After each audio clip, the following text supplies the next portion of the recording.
During this session, we will add several different features to finish out the guide pin part. We'll begin by adding a hole on the inclined surfaces of the base.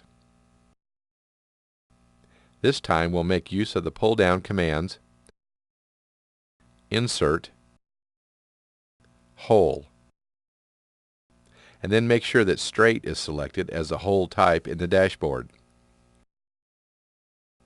We will now click on the inclined surface at the approximate location of the center of the hole.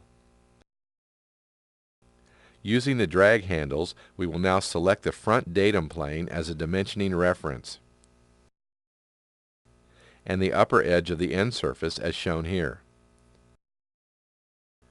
We will now click on each of these dimensions and set their values to 3.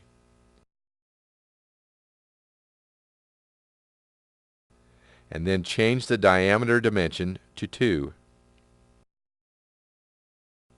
In the depth specification area of the dashboard, we'll change it to Drill up to next surface.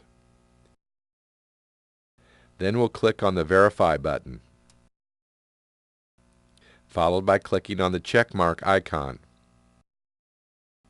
Now that we have the first hole, we'll use 2 different copy operations to create the other holes. This is the same technique that was used to create the second pocket in the previous session.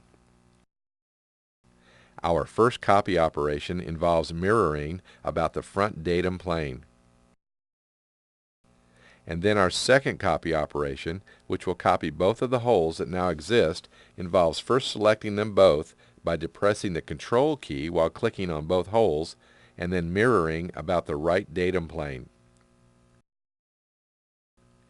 We will now add a fillet where the shaft meets the base, and then round off the edges on the top of the guide pin. Pro-E uses the command round for both of these operations.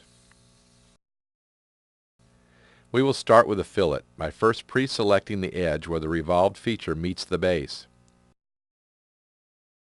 And then click the right mouse button and select the Round Edges option. Now we'll set the radius to 0.5 units. And then click the middle mouse button to finish. The rounds at the top are created in a similar fashion. However, this time we'll select the edges while holding down the Control key, which allows multiple edges to be selected. Then we'll click the right mouse button and select the Round Edges option. Now the radius value is set to 0.5 units.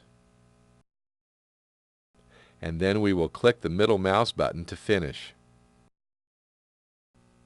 The final feature that we will add is a chamfer all around the side edges of the part.